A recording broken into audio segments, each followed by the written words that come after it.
Bună seara, dragii mei! Mihai Racovician, realizatorul emisiunii Cadastru pe înțelesul tuturor, și astăzi avem o ediție specială.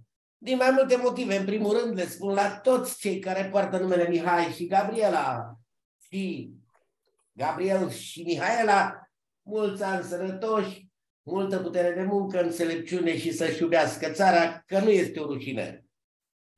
De asemenea, astăzi vom avea o ediție specială, având în vedere că sunt câteva evenimente la care domeniul nostru este invitat să ia parte și o să-l rog pe colegul Indreiu să prezinte Iașul, pentru că aici mă văd obligat să fac următoarea precizare, pentru că am avut o discuție cu directorul Buzaș de la București și am spus foarte limpede: precizez că Uniunea Geodezilor din România este o asociație profesională de mare importanță pentru domeniu, într-o singură condiție: atunci când nu se transformă în sindicatul unor interese meschine, așa cum au dovedit-o de mai multe ori.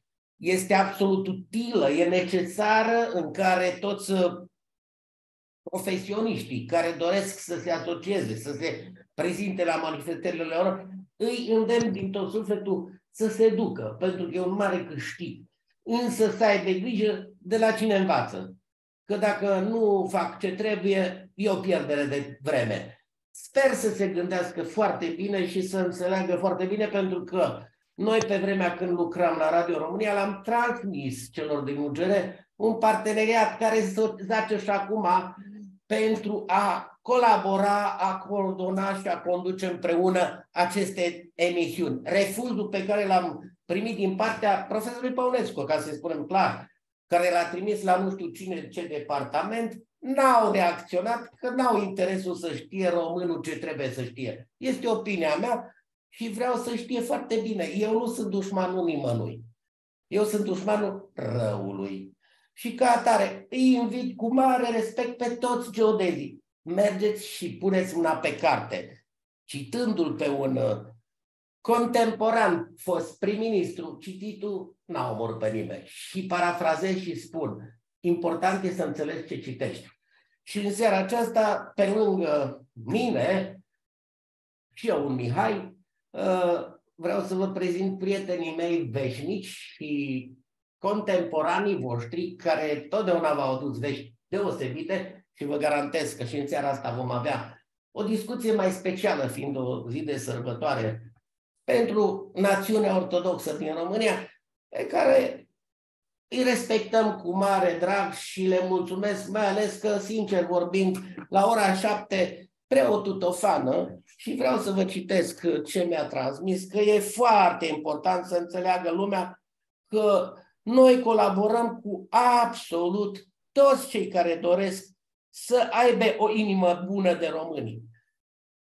Azi dimineață, la ora 7:06, Sfinții Arhanghel Mihail și Gavril să fie ocrotitor și mijlocitor în viață. La mulți ani, preotul Stelean Tofană. Completez eu, profesor universitar la Universitatea Pavel Bolyai, coautor al proclamației din Banat, un om de mare calibru care merită românii să-l cunoască. Noi ne vom strădui să-l prezentăm așa cum se cuvine, și nu numai pe domnia sa, și pe profesorul Borțun, și pe profesorul XYZ, n-are nicio importanță, dar și pe colegii mei Ghiță Dămăcuș, Daniel Indreiu, evident, și Gheorghe Beleiu, cu care începem în această seară. Și vă zic, bine ați venit, domnul Beleiu, bine ați venit. Bine v-am regăsit, bună seara. Ghiță, dragul meu, bine ai venit. Bine v-am găsit și la mulți ani ție și tuturor numele de Mihai, Mihaela și Gabriel și Gabi. Ne ajută sănătate tuturor. Și Daniel Indreiu, evident, boțul nostru. Bună seara și la mulți ani îți doresc. Mulțumesc, sperăm să nu-l tăiem moțul. Numai la copii se tăie, nu? Și acum vreau să începem cu evenimentele care au fost anunțate în public. Te-aș ruga, Daniel, să comunicăm lucrurile, să știe foarte bine că noi facem promovare pentru toți cei care vor binele domeniului. Eu am primit de la cineva din această asociație o invitație la simpozionul internațional Geomat, care va fi la Iași în perioada 15-19 noiembrie. adică săptămâna viitoare. Atât știu și eu, nu sunt foarte familiarizat. Deci, am văzut mei, ce înseamnă aceste întâlniri în anii trecuți, dar până acum nu am participat niciodată. vă invităm în numele organizatorilor, chiar dacă nu ne-au mandatat, pentru că domeniul ne interesează și orice progres înainte e un pas mare pentru domeniul nostru, participați. Însă, atenție mare, fratele nostru, Apostolul Pavel, spunea la un moment dat, și cercetați toate lucrurile și păstrați ce este bun. Și sunt convins că vor fi lucruri bune și interesante acolo. Vă recomand cu căldură să participați, pentru că orice se adună nu se scade. Și acum vreau să vă spun și eu încă un lucru foarte important. Am primit într-o dimineață, să fie săptămâna trecută, pe miercuri, joi, nu mai țin minte exact, n-are relevanță, de la domnul Iosef Uzalic din Cluj, care deține o firmă Micromapper SRL, o chestiune legată de cartografie GIS Digital Maps, un om care a urmărit activitatea și vrea să transmită prin noi o invitație la conferința hibridă Smart City of Romania din 10 noiembrie 2022, unde domnia sa va vorbi despre catalizarea societății, comunităților și administrațiilor locale prin inovare. Deci toți cei care doresc și sunt interesați de GIS, de RENS, adică Registrul Național de Nomenclatură Stradală, domnia sa de 5 ani lucrează în colaborare cu agenția pe acest domeniu, este important să ia legătura cu domnia sa. Cei care sunt interesați le putem oferi pe WhatsApp, dacă nu se trimit mesaje, linkurile pentru a accesa și a participa la astfel de manifestări cu caracter științific, care în mod cert îmbogățesc pe toți cei care participă. Și mai am un mic cuvânt pe subiectul ăsta. Este o chestiune de mare interes și anume, domnia sa spune către mine: sunt profund convins că România va putea ieși din calea de delăsare și indiferență, va putea renaște dacă urmărește punctele din proclamația din Banat. Domnia sa este maghiar și ca atare trebuie să luăm aminte, dragi români, nu mai fiți delăsători, să zic așa, și nepăsători de interesele României de a renaște, fundamentat pe educație, plecând de la morala creștină. Și astăzi vom încerca să dezvoltăm un subiect foarte interesant, în opinia mea, care merită o altă acțiune pe care o dezvoltăm tot noi, în mod special dintre noi trei suntem cooptați în acest proiect, dar și Daniel face parte din echipa noastră, că el va fi și el în ghidul expertului tehnic judiciar cu un model de expertiză, ca să avem reprezentative pe țară. După cum se știe, am demarat cu Judecătoria Arad proiectul de completare a ghidului aflat pe site-ul Ministerului Justiției și am început lucrul împreună cu, așa cum spuneam, Judecătoria Arad prin președintele domnul judecător George Ionuț Bogdan, experții care suntem în această echipă, Gheorghe Dămăcuș, Boton de Raco și subsemnatul, și de asemenea avem alături de noi avocați. Domnul Belei este unul dintre ei, doamna avocat Erica Nistor și alții, președintele baroului Andrei Ioniță. Andrei Ioniță de la Arad, și mai sunt și alți domni judecători din cadrul judecătoriei și de asemenea, surpriză, Agenția de Cadastru, care s-a prezentat excepțional la această întâlnire, fiind prezent domnul Ionuț Buzaș, domnul Rinu Trușcă, domnul Sorin Truță. Cu astea fiind spuse, m-am gândit că cel mai important lucru pe care putem noi să-l aducem în spațiu public este istoria pe care împreună cu Ghiță Dămăcuș am identificat-o într-un manual din 1912 și mi-am permis să extrag din prefața profesorului, învățătorului ce-o fi fost Coatu în 1912 câteva lucruri care aș vrea să le dezbatem împreună. Cu toate că acestea, că prin lege se dă dreptul de a se prezenta la examen pentru obținerea titlului de geometru, pe lângă absolvenții de 4 clase liceale și preoților și învățătorilor, deși toate ramurile de activitate extrașcolară, acesta este singura care nu aduce câștig, nu numai moral, dar și material, căci prin lege era fixată modesta sumă ce trebuie să ia geometru când face o măsurătoare. 20 de lei pentru expertiză când numit de judecător și 2 lei pe hectar când este chemat de vreun particular. Ce voiește să-și hotărnici proprietatea sau ai măsura o bucată de pământ dată pentru muncă sau luată în arendă de la proprietar sau arendaș. Cu toate că numărul ce se prezintă la examen este foarte mic, în raport cu numărul total al învățătorilor și preoților și cu marele număr de nevoi ale populației rurale. Acest fapt atât de trist se datorește, după mine, următoarelor 2 cauze. Neînțelegerea rolului ce l-ar avea ei ca geometri arpentori în educația economică culturală a satelor și lipsei unui manual de arpentaj după care să se poate pregăti pentru a trece cu succes acest examen. Și acum vin întrebările. Care sunt diferențele între 1912 și anul Domnului 2022? Haideți că vreau fiecare să-și pună pe rând punctele de vedere și după aceea o să conchid și eu această zi. Ghiță, încep cu tine. Spune-mi, te rog, cum ți se pare această analiză extrem de profundă pe care a făcut-o domnul învățător? Ce pot să spun? Nu știu. Da. În mod cert, putem deduce că valoarea unei expertize era de 10 ori mai mare decât a unei măsurători, în cazul unei lucrări.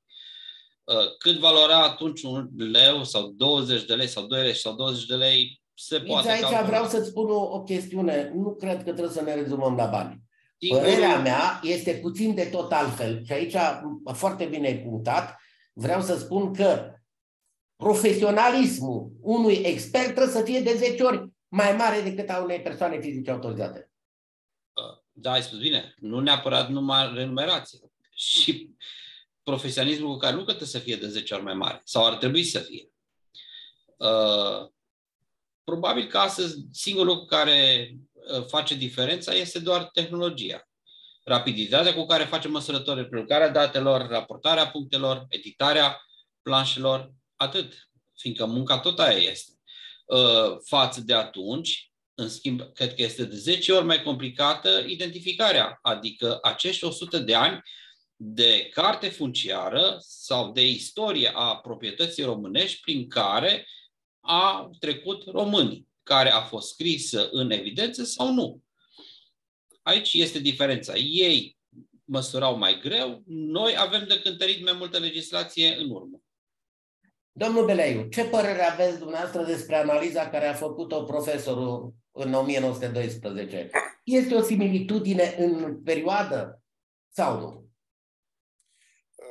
Este o similitudine în ceea ce înseamnă nevoile. Sigur, acum avem foarte mulți topografi autorizați, avem experți topografi, însă raportându-le la nevoile... Pe ce vă bazați când faceți această afirmație?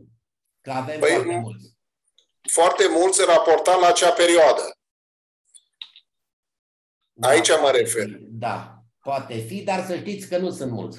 Da, nu sunt mulți. Și aici acum voiam să punctez, având în vedere aceste lucrări de cadastru la nivel național, în care trebuie cadastrat, evidențiate toate imobilele de pe teritoriul țării, suntem cam la aceleași nevoi.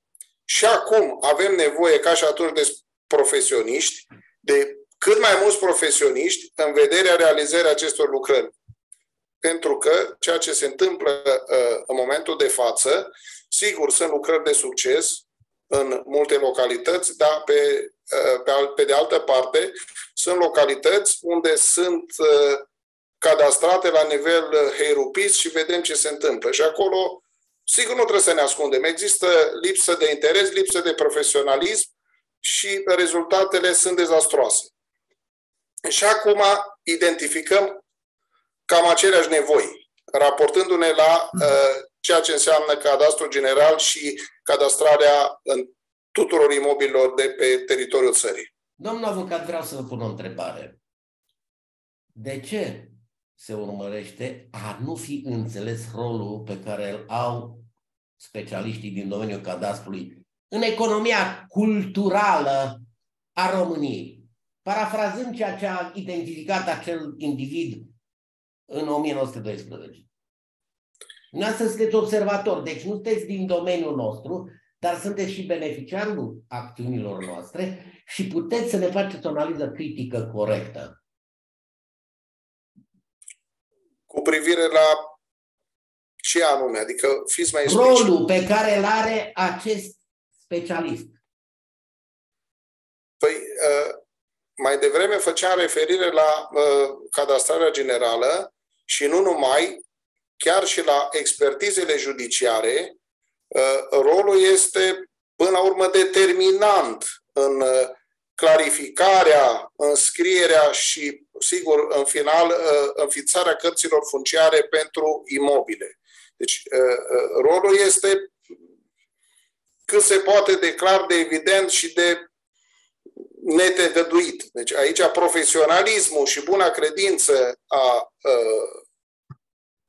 specialistului topograf este determinant, pentru că atât în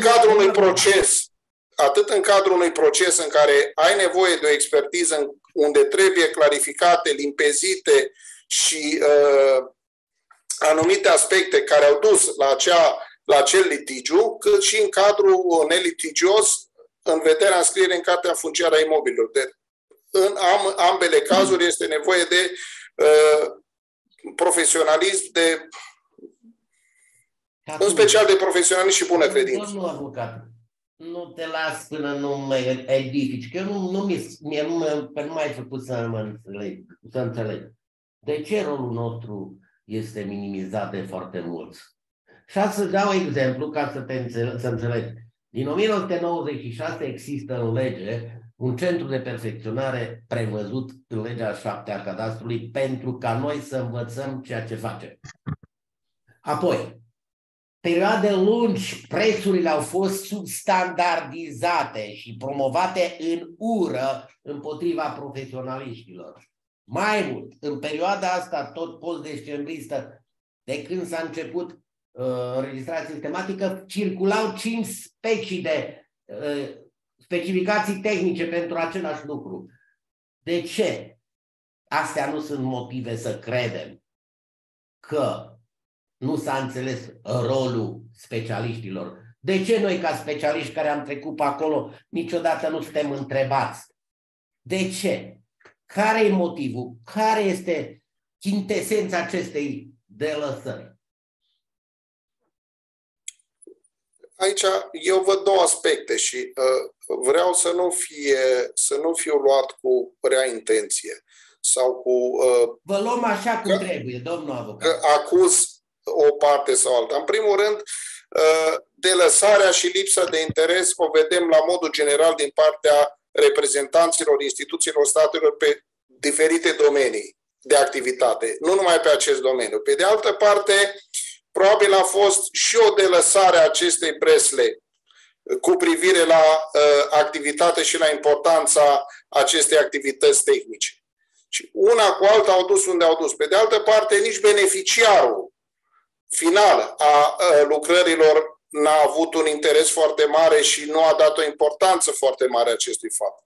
Deci, e o chestiune care se suprapune pe delăsarea generală din această țară, de la nivel instituțional până la cetățeanul de rând. Pe subiect. educația economică, culturală lipsește. Da, așa este, lipsește. Cum lipsește în multe domenii și în acest domeniu. Exact. Daniel, hai te rog și pe tine. Cum vezi tu această chestiune prezentată legată de ceea ce face ca o constatare? Pregătirea expertului de regulă trebuie să fie de 10 ori mai mult. Estimată, evident, și nu poate fi contestată această chestiune.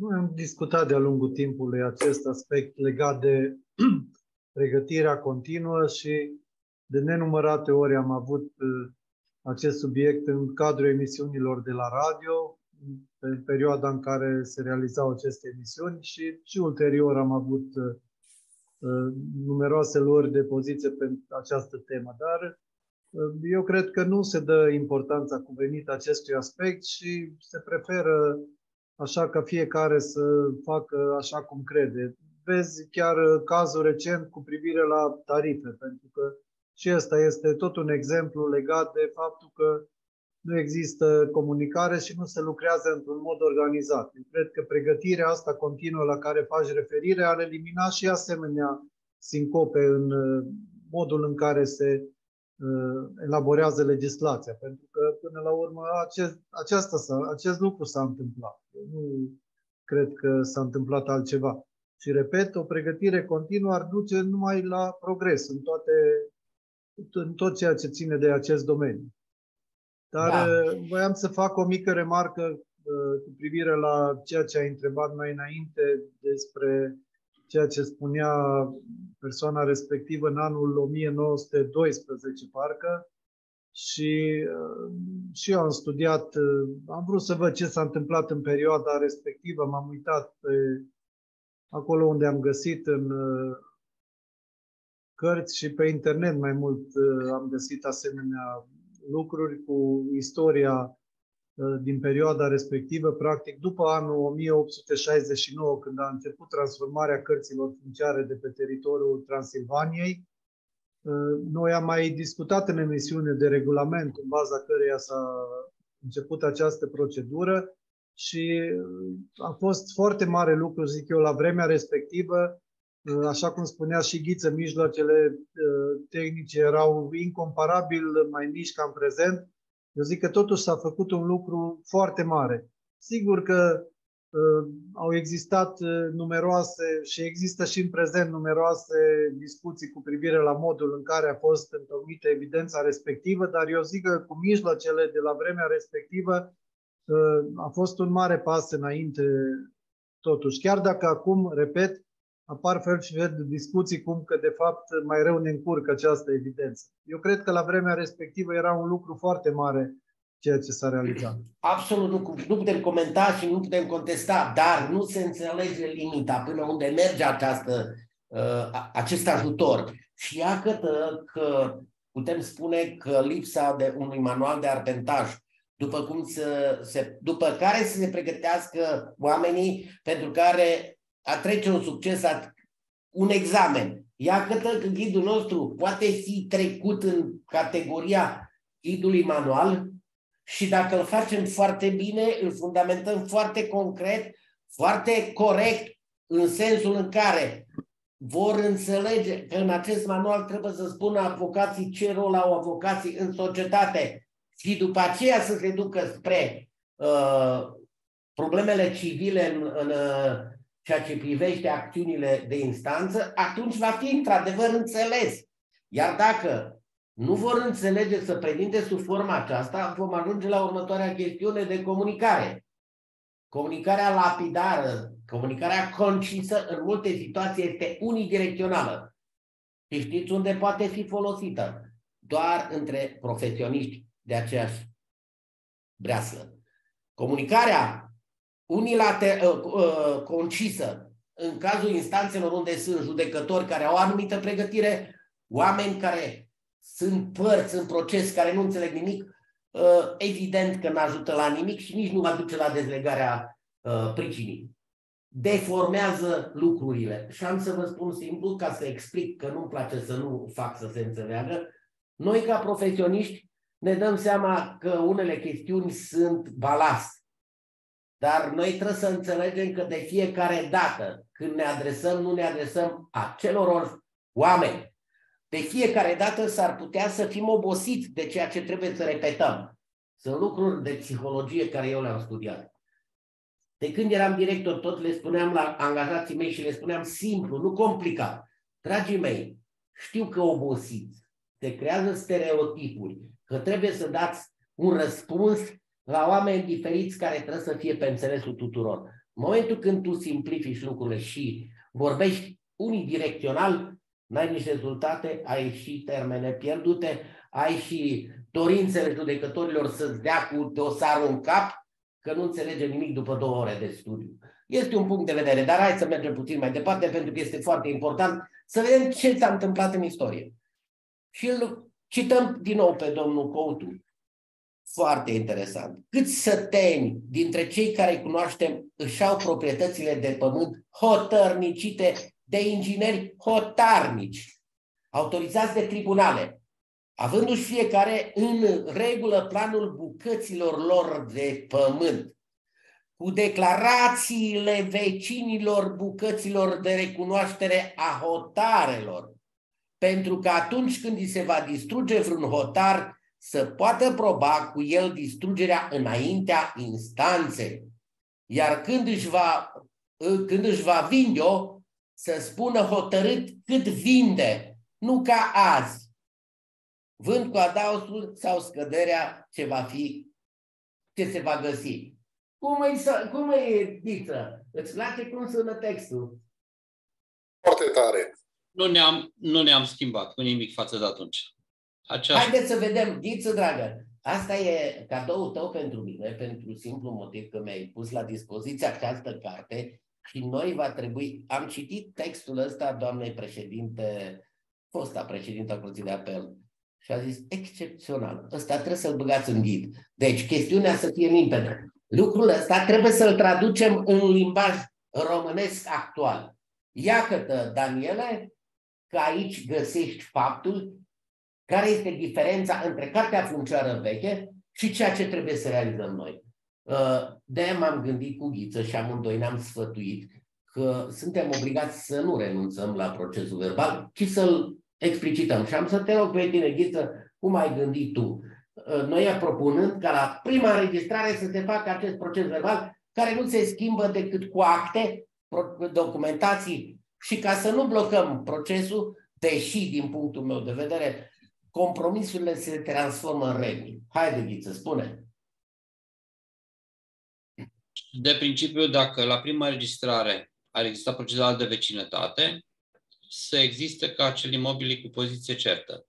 Dacă nu există acel proces de vecinătate, să fie acea mențiune că imobilul este cu poziție incertă datorită lipsei acordului vecinilor. Deci să nu fie o piedică pentru înscrierea în cartea funciară, dar să se vadă clar că între 2 vecini tabulari există un acord privind acea limită de proprietate. Da. Deci, din punctul nostru de vedere, noi am studiat, am propus și făcut în numele AEF-ului România această mențiune. Credem noi că vom ajuta foarte mult să limpezim și să eliminăm lucrurile. Aici, foarte interesant, spune acest domn, vând cu adausul sau scăderea ce se va găsi. Fără acest proces verbal, în contextul în care Ghița a explicat foarte limpede. Nu e obligatoriu, nu te interesează să ai limitele foarte certe, asta ție crucea. Da, cumpărătorul să fie informat că ceea ce cumpără este sau nu este linie de hotar. Este asta foarte important. În mod cert va diminua procesele de grănițuire. Fiindcă majoritatea, acum nu știu cum este la tine în drept, dar majoritatea sunt între nou cumpărători și vechii vecini tabulari. Mare majoritate. Nu prea am găsit în ultimii ani 2 procese între 2 vecini vechi. Foarte. Bine, atunci când se mai ceartă așa și amintesc ei. Bine, se ceartă din cauza găinii și să iau de linia de hotar. Ce părere aveți, domnul avocat? Eu vă spun, eu aș merge și mai departe. Și eu aș implementa acest proces verbal și foarte bine au sesizat acum 110 ani și aș merge cu el și la lucrările sistematice de cadastru și aș renunța la acea adeverință de posesie. Pentru că în momentul când am certitudinea că prestatorul a fost în teren, a trasat limita și s-a încheiat un proces verbal între părți, între vecini, e clar că eu nu mai am nevoie de proces verbal de posesie, sigur, de adeverință de posesie, că acolo unde nu există acte de proprietate. Domnul coleg, aici faceți confuzii, îmi pare rău. Vedeți, aici ne despărțim noi de voi. Adică noi, tehnicienii, de voi, juriștii. Nu înțelegeți noțiunea. Haideți să lămurim și la... Înțelegem noțiunea, pentru că în momentul când s-ar fi încheiat... Domnul coleg, adeverința de posesie n-are nimic cu procesul verbal de vecinătate, decât pe sporadic ca element de bază. La înregistrarea sistematică, problema nu este așa cum o prezentați dumneavoastră. Problema este comunicarea. Problema este publicitatea. Problema este să ne înțelegem, să ne băgăm bine mințile în cap, să ne facem fiecare datoria. Nu adânciți, nu terminați tot. Acolo fiecare om trebuie să-și facă datoria. Sunt 4 actori, vi-am tot spus și repet. Proprietarul, dacă e inconștient, ce să-i proces verbal? Cu cine să facă? Cu bunicul? E mort. Cu Aleșul Surcele. E varianta 2. Fără proces verbal, cu localizare incertă. Care e problema? Copilării că vorbiți greșit. Nu vă supărați. Distingeți paiele de fân. Nu vă supărați. Înregistrarea sistematică e foarte clară. Problema e foarte clară, cu rezultate foarte proaste, tocmai pentru că lipsește acea vecinătate, îți mii de proprietăți cu geometrii suprapuse. Domnul, atenție! Haideți să lămurim și ce înseamnă cadastru general.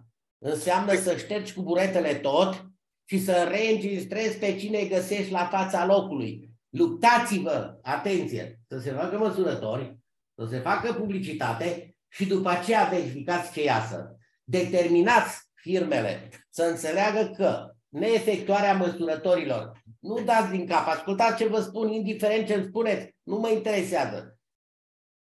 Comunicațiile firmelor care nu se prezintă la măsurători că după 60 de zile, dacă se face dovada că sunt neefectuate măsurătorile la fața locului, se anulează ca fiind fals în acte publice publicarea acestor chestiuni. Dovediți chestiunea asta și imposibil să nu se rezolve. Dar pentru asta trebuie conlucrat, domnul. Nu desfințăm niște principii, nu adăugăm la principii de dragul de a nu. Nu înțeleg ce se dorește. Oamenii sunt de vină toți, fie că de o parte sau de alta. Să fie limpede. Unii nu vor să-și declare, haideți să le spunem pe nume, nu vor să-și declare cât au folosit toată viața, că în loc de 2 hectare, păi vă spun eu că am fost în Hunedoara, într-un deal, într-un munte, să găsesc 150 de metri să facem o antenă. Și când i-am spus că trebuie să-i întabulez la om tot ce are, au zis, nu, eu nu a 2 hectare am avut declarate. Acum, dacă trebuie să le pun pe toate 5, am o problemă. Deci, domnul, nu mai aruncăm în specialiști problematica. Problematica este și la cetățeni. Haideți să ne corectăm toți. Haideți să fim cinstiți toți. Nu putem numai să primim. Asta e opinia mea. Și aici e problema de educația culturală de care făceam vorbă. Economico-culturală. De ce oamenii cinstiți să plătească pentru un neghiot, care nu se duc să plătească impozite? Haideți să fim corecți. Păi după raționamentul pe care l-ați enunțat, se poate face și la cadastru sporadic și la orice documentație. Nu e adevărat. E buna credință a vecinului, a celui care cere măsurătorile, a specialistului și am terminat discuția. Nu mai are rost să încheiem proces verbal, că e la fel. Cum ați spus dumneavoastră? Hai că nu am înțeles. Unde va fi nevoie de acest proces verbal de vecinătate? Unde va fi aplicat? La prima înregistrare la CRP sporadic. Pe sporadic. Și la sistematic, de ce nu e valabil și numai pe sporadic? Sunt două Pentru situații. că alte principii. Acolo dumneavoastră trebuie să vă faceți datoria. Dumneavoastră nu vă faceți. Iar Deci și la sporadic sunt vecini ca și la sistematic. Da, dar nu se afișează 60 de zile spre publicitate. Și poți să o faci pe ascuns, în ghilimele, cum se spune, cu topograful și te trezi proprietar în carte funciară cu o limită. Dincolo, ai 60 de zile, o procedură instituită de stat în care poți contesta. Există o comisie care analizează acele cereri de contestație și care le dă o soluție. Da, există o comisie care le analizează și analizează geometria. Eu aici mă refer, că noi vorbim de geometrie la procesele verbale și de limitele de proprietate. Cum le analizează acea comisie acele limite de proprietate stabilite de prestator din moment ce ea stă în birou și vede niște limite acolo. Raportat... Numai puțin. Iertați-mă. Raportat la ce? Să se ducă să se măsoare la fața locului. Păi și cine face asta? Cine face asta, domnul Racovician? Primarul. Păi nu face nimeni, vă spun eu. Asta nu înseamnă că desfințăm procedura. Eu n-am spus o desfințăm. Păi da, ați spus. Eu am spus o completăm. Cu ce? Cu acest proces verbal. Nu-i rostul lui acolo. Bine, e o părere. Nu e rostul lui acolo. Trebuie să înțelegem că acolo se măsoară fiecare imobil. Asta, ce spuneți dumneavoastră, e situația ideală. Domnul avocat, nu asta e procedura. Luptați-vă să fie respectată procedura și lucrurile vor urma făgașul normal. Păi cine să respecte procedura? Și prestatorul, și firma, și primăria. Eu zic că metoda care se aplică la Vața, prin care vecinii își semnează în zonele necooperativizate, semnează pe, nu neapărat se fac procese verbale de vecinătate, dar se semnează fiecare unul pentru celălalt pe planurile mari și confirmă faptul că s-au făcut măsurătorile și sunt de acord cu limitele, este foarte bine. Pentru că adică la sporadic? Nu, la general. Vedeți? Vedeți că se simte nevoia de așa ceva. Are un hectar în registru agricol și el vine cu 4 hectare. Cum și diferența e de la cer la pământ, ce a spus Daniel. Între procesul verbal și semnătura de recunoaștere. Da, e de la cer la pământ. E o semnătură de recunoaștere. Înseamnă că obligă prestatorul... Organizare, domnul. Nu-i oprește nimeni să se organizeze. Aici e problema dumneavoastră. Organizații. Da, dar prestatorul nu e obligat să aplice ceea ce nu-i prevăzut în lege. Nu cred că o greșeală care a făcut un prestator la prima dată la o zonă cooperativizată o să facă așa 2 ori. Nu că le cau scuze. Nu au avut experiență, n-au fost învățați, fiindcă nu s-a știut. Nu s-a știut să se scrie în legislație, nu s-a scris în norme ce trebuie să faci într-o zonă cooperativizată și într-o zonă necooperativizată. Păi dacă ai adus vorba de zona cooperativizată, haideți să discutăm de zona cooperativizată, pentru că nu știu ce se mai aplică din ce am discutat noi în zona cooperativizată, unde trebuie puse parcelele din titlurile de proprietate. Ori măsurătorile care se fac în teren constată diferențe foarte mari față de titluri. Atunci ce se face? Acolo prestatorul trebuie practic să facă ce ar fi trebuit să facă la vremea comisia care a emis titlul. Adică, da, dar măsurătorile nu prea duc la nimic. Da, deci în mod cert măsurătorile parcelă cu parcelă nu au cum să rezolve la zonă cooperativizată. Poți măsura doar tarlaua și practic să refaci planul parcelar conform emiterii titlurilor, care într-adevăr acum este diferit față de folosința faptică. Și cauza este punerea greșită în posesie de către comisia locală la momentul emiterii titlului. Da, numai că vezi că punerea respectivă greșită duce la situații cum, că eu sunt foarte în temă cu ce se întâmplă aici la Vața, situații în care omul de 30 de ani lucrează pe același teren, acolo a fost pus în posesie efectiv de comisie și acum mi se spune că el e pus cu 30 de metri în stânga sau în dreapta. Lămurește-l pe omul ăla că nu-i bine pus, că nu poți să-l lămurești, orice ai face. Eu știu, dar el nu are dreptate. El niciodată nu a primit acel titlu acolo. Punct. Bun, dar nici vina lui nu-i că cei care au făcut actele nu le-au făcut. Comisia locală ori a scris greșit poziția în titlu, da? Ori la momentul când a fost pus în posesie, a fost pus greșit în posesie. Acum nu poți să respecti decât actul de proprietate. Ori îl modifici, ori le respecti.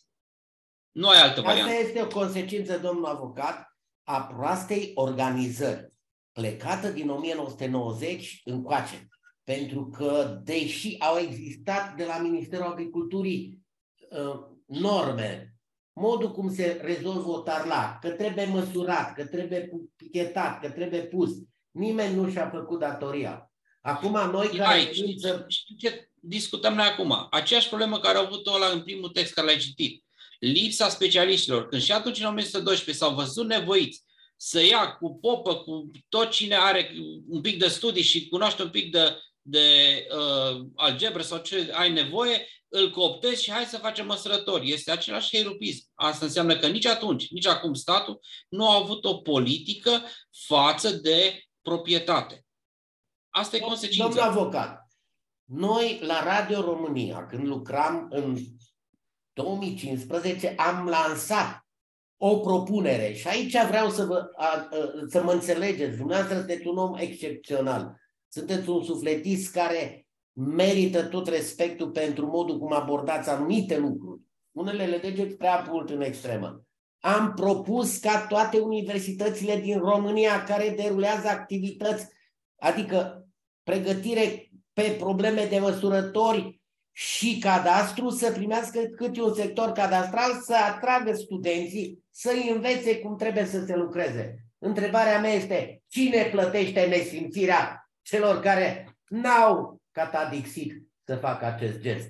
Vă întreb pe dumneavoastră, ca un om care puteți să faceți o analiză, că nu oricine poate să facă o analiză de asta. Cum se numește asta? Îți mai pun o întrebare. Cu toate că la o întrebare nu se răspunde cu o întrebare. Cine s-a fi făcut acum 3 ani, acum 5 ani, acum 10 ani? Când nimeni, orică era profesor, orică era topograf. E foarte simplu. Din moment ce am știut să fac, nu sunt singurul care eram în România. Nu mă mai lua cu textul ăsta. Te rog foarte mult. Hai că l-aștept pe domnul avocat să-mi răspundă. Cum motivează, nu dumneavoastră, că nu aveți, dumneavoastră ca analist, cum motivați acest refuz de a înțelege lucrurile? Și vreau să vă spun că și acum am pus întrebări și mi s-a spus că nu se dorește. Ghiță, ca să lămurim lucrurile, nu mai acoperim pe ăștia, că n-are rost. Cum apreciați? Mi-ați răspuns dumneavoastră, păi nu se dorește. Cum nu s-au dorit nici în alte domenii, că asta e problema la noi. Asta e tragedia noastră, nu? Poftim? Asta e tragedia noastră. Asta e tragedia noastră. Uitați-vă dumneavoastră cum noi am știut că urmează să aderăm, să intrăm în Uniunea Europeană și că vom beneficia de fonduri, cum Polonia a știut să-și pregătească în facultăți oameni specialiști ca să atragă fondurile, să scrie proiecte, să le facă simplificate și să poată să le implementeze, și cum noi am știut că vom ajunge acolo și că avem nevoie și n-am pregătit pe nimeni. Cum am avut programul APIA, unde n-am pregătit pe nimeni și în ceasul al 13-lea am încropit niște birouri cu niște calculatoare, am printat niște ortofotoplanuri și am pus pe țărani să delimiteze cu pixul sau cu creionul un teren și să aprecieze suprafața, fără să știe cât e. Hai să mergem puțin mai departe, domnul. Hai să vezi diagnosticul, că e foarte interesant. De vrei acum, cititorule, să vezi și efectele stării de lucruri creată din întrebuințarea sistemului de măsurători vechi și lipsa acestui personal, de vrei cu un cuvânt să înțelegi rolul geometrului arpentor în educația economico-culturală a satelor noastre, apoi n-ai decât să te duci la un spital din apropierea satului în care locuiești și să asisti la consultația bolnavilor. Acolo vei vedea că din aproape jumătate din numărul celor veniți la consult sunt țărani, oameni din satele vecine. Unii au capetele sparte, alții cu mâinile sau picioarele rupte, unii cu răni îngrozitoare la față, alții cu gurile sfărâmate, toți purtând efectele loviturilor de pari, de securi, de sape, etc., primite în lupta cu vecinii de la brazele lor de pământ. Toți venind de la a cere ajutorul medicilor de a scoate certificatele medicale cu care să se servească la judecată spre a dovedi pe rivalul său. Iată, chiar dacă nu sunt la gravitatea asta, Nu e nicio diferență. Simbolic vorbind, există vreo diferență, domnul avocat? Nu există nicio diferență. Adică, Din păcate, putem uite... spune, haideți că vă întreb ceva. Sufletul omului nu-i maltratat sub forma asta în momentul când îi se întâmplă ce îi se întâmplă acolo la Horea, la Lușa, care le știm, că alții nici nu spun.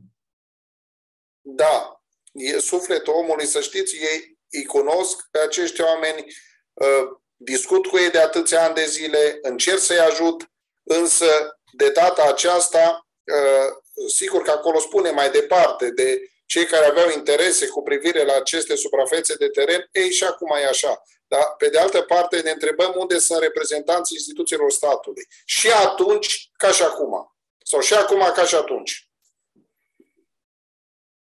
Mare lucru ați spus.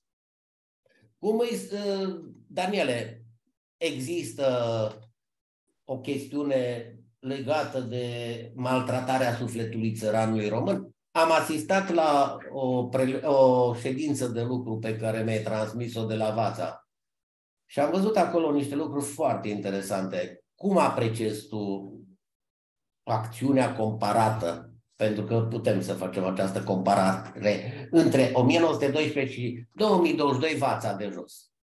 Pentru că la țară încă mai există trecută de-a lungul vremii, poate prin generații și generații încă această dragoste sau nu știu cum să-i spun, faptul că țin mult la terenuri și chiar dacă nu au o valoare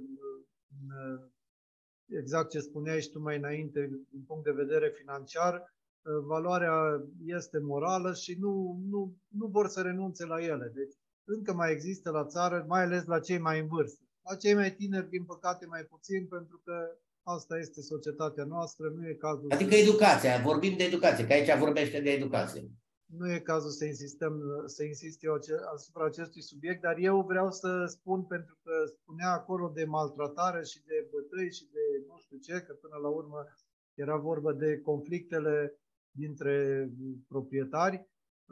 Eu am avut ocazia acum vreo 20 de ani, când eram la începuturile muncii de expert judiciar, să văd în Valea Jiului, pentru că acolo, să știi că oamenii sunt diferiți față de restul județului nostru, asta pot să spun sigur.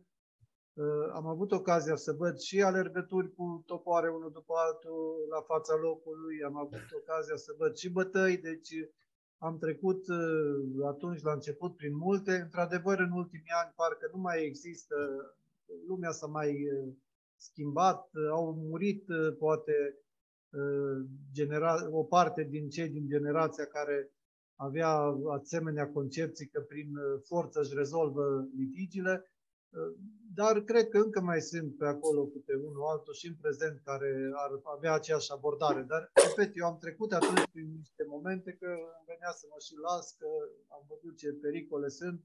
Puteai să fii o victimă colaterală în orice moment din conflictele spontane care se creau acolo. Plus că veneau câte 10-15, că știi și tu cum sunt cărțile funciare în Valea Jiului, unde sunt peste 100 de proprietari într-o carte funciară și la un proces trimiteam și 50-60 de scrisori de convocare, ori tot timpul veneau 10-20, rar era să nu vină în teren, să se asigure ei că ceea ce se măsoară este corect și nu sunt afectați în niciun fel în ceea ce privește limitele lor de proprietate. Erau niște situații care, eu cred că dacă ar fi și în prezent concepția la cei din zonele unde se face cadastru general sau sistematic, concepția acestora de acum 20 ceva de ani din Valea Jiului, s-ar elimina foarte multe probleme ulterioare care apar în urmea acestor lucrări de cadastru. Hai să mergem puțin mai departe, să vedem după ce și-or spart capetele ce urmează. De la acest spectacol, du-te, cititorule, la tribunal și asistă la procesele ce se judecă acolo. Vei vedea că cele mai multe procese sunt de ale sătenilor ce se judecă între ei pentru distrugeri de hotare și pentru bătăile ce au avut loc din cauza acestor distrugeri. Vei avea ocazia să vezi câte un moș bătrân care a dus satul întreg pentru a mărturisi că salcâmii ce a avut la marginea viei au fost ai lui și nu a vecinului care i-a tăiat. Apoi toți acești martori sunt chemați pe cheltuiala moșului care și-a vândut văcușoara din bătătură spre a avea cu ce le purta de grijă. Vei vedea pe acuzat asistat în lipsa de martor de 2-3 avocați care le-au asigurat că va câștiga procesul și care încearcă să dovedească justiției că întreg sat adus ca martori de moș este mincinos, că sentința ce s-ar da după spusele martorilor nu este bună, deoarece în ziua de astăzi cumperi martorii ca pe măsline. Cum e, domnul avocat? La tribunal. Vă spun eu cum e la tribunal. Și eu vă spun la procesele care urmează în urma finalizării lucrărilor sistematice de cadastru, unde, pentru că sunt cărți funciare înființate cu posesori ori proprietari înscriși după caz, cărți care produc efecte juridice, care au introdus acele imobile în circuitul civil și care nu mai pot fi modificate fără acordul celor înscriși. Ori acordul poate fi dat prin bună înțelegere sau, dacă nu, în lipsa lui prin instanță. Și de cele mai multe ori ajungi în instanță unde nu mai vorbim de martori pe care îi cumperi ca și pe măsline, dar vorbim de 4, 5, 6 vecini pe care îi chem să spună că de fapt acel teren nu e al lor și că este al tău și că din cauza faptului că acel prestator nu s-a deplasat în teren, tu nu ai o geometrie bună și va trebui să plătești niște sume de bani raportat la valoarea acelor terenuri, va trebui să plătești un raport de expertiză, va trebui să plătești niște avocați, niște drumuri și ajungi de multe ori de costurile finale acelui litigiu sunt la jumate sau depășesc valoarea unor imobile. De ce? E cadastru gratuit sau nu? Mă întreb. Cred că rămâneți cu întrebarea, răspunsul trebuie să-l dea alții. Ghiță, cum e cu 2-3 avocați? Întotdeauna, cine știu să se apere are șanse mai mari să câștige. Dar să nu uiți de la ce a plecat procesul. Prin faptul că la un anumit moment cineva nu și-a găsit terenul sau nu a făcut acel proces de luare. Tot din lipsa banilor, tot din lipsa omului sărac care nu a fost informat și n-a avut educație. Că dacă avea procesul de vecinătate semnat, fiecare țăran, dar l-ar fi avută, nu neapărat poate pentru suma de bani, dar nu existau nici la acea vreme suficienți topografi să facă pentru toată lumea procesul de vecinătate. Cum nici acum nu sunt suficienți topografi ca să facem cadastru sistematic, să fie totul perfect și să funcționeze. Totul este un heirupism. Dar, în marea majoritate, trebuie să acceptăm că va fi făcut bine. Nu cred că niște spețe care, într-adevăr, distrug familii, distrug oameni, comunități, poți să spui că este poza României. Evident. Hai să vedem. Daniel, ce părere ai tu de această... Și încă o completare. Prin faptul că o generație nu pune piciorul în prag, ăsta e un moment de la care plecăm, cu astea bune și cu alea rele, fiindcă nu poți să-l faci perfect dacă nu ai experiența a unei asemenea prestări de servicii la nivel național. Va fi prost tot timpul. Da, eu cred că ceea ce spuneai mai înainte, să mă întorc la istorie, am rămas cu gândul la măsline. Erau scumpe măslinele în perioada aceea sau erau ieftine? Ca să-mi dau seama de valoarea martorilor. N-am fost suficient de lămurit. Sigur erau scumpe pe vremea aia. Din moment că și martorii erau scumpi. Totuși. E o remarcă de luat în seamă. Îi plătea acei bani, în ghilimele, chiar dacă nu-i plătea. Se presunea că îi plătea tot când era la ananghie, adică era în proces. Era mai simplu dacă plătea înainte să se întâmple treaba asta sau avea pe cine să plătească. Pentru că și acum se practică această metodă, știm și noi și chiar dacă nu pomenim prea des despre această... Ești conștient că în 1912 nu exista fiecare să aibă topometri sau nu un sat, zonă. să duci de la oraș, să duci într-o pământie să-ți facă procedural de vecinătate, apoi cred că costa și cam aveai de așteptat. Înainte de a conchide, vreau și eu să vă mai spun o chestiune și după aceea o să vă rog pe fiecare să trageți o concluzie cu privire la tematica abordată astăzi. Am și o zicere. Încearcă să nu te duci la tribunal. Că știi cum intri, dar la final nu știi cum ieși. Deci, mai bine învață de la evanghelistul Matei din Cartea Sfântă care spune: caută de te împacă de grabă cu pârșul tău, câtă vreme ești cu el pe drum, ca nu cumva pârșul să te dea pe mâna judecătorului, judecătorul să te dea pe mâna temnicerului și să fie aruncat în temniță. Adevărat îți spun că nu vei ieși de acolo până nu vei plăti cel din urmă bănuț. Deci, cititorule, ai de ales să fii corect sau să nu te pui cu justiția. Și acum vă rog în această seară să conchideți. Daniel, te rog. E clar că mai bine nu te pui cu justiția dacă vrei să ai o viață liniștită. Domnul avocat. Întotdeauna prevenția este mai bună decât combaterea. Ghiță? Eu zic că justiția așa are rolul ei și tot timpul trebuie să apelezi la ea când ai o problemă. Indiferent, când ți-asumi, trebuie să mergi. Decât să-ți faci singur dreptate, mai bine plătești prețul și te supui legii.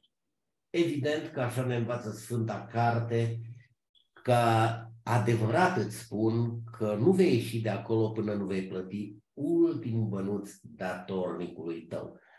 Mulțumesc că am fost împreună într-o zi specială pentru români, pentru românce, de 8 noiembrie, Sfinții Mihail și Gavril. Mă bucur că am avut oameni alături de mine de calitate excepțională, domnul Beleiu de la Alba Iulia, domnul Dămăcuș de la Arad, domnul Indreiu de la Brad, un moț deosebit, cu care am încercat să rememorăm istoria românilor. Am încercat să atragem atenția asupra faptului că educația, așa cum ea este prevăzută, economică, culturală, socială, este fundamentul dezvoltării armonioase a unei societăți, lipsește cu desăvârșire la noi. Nu înțelegem această nepăsare a celor care sunt autorități și răspund de un domeniu atât de important. Nu înțeleg niciodată de ce de 30 de ani a început legea fondului funciar și nici acum, deși am măsurat de 10 de ori țara românească, rudimentar, nerudimentar, cu specialiști, cu nespecialiști, și n-am reușit să fim capabili să o punem în rânduială.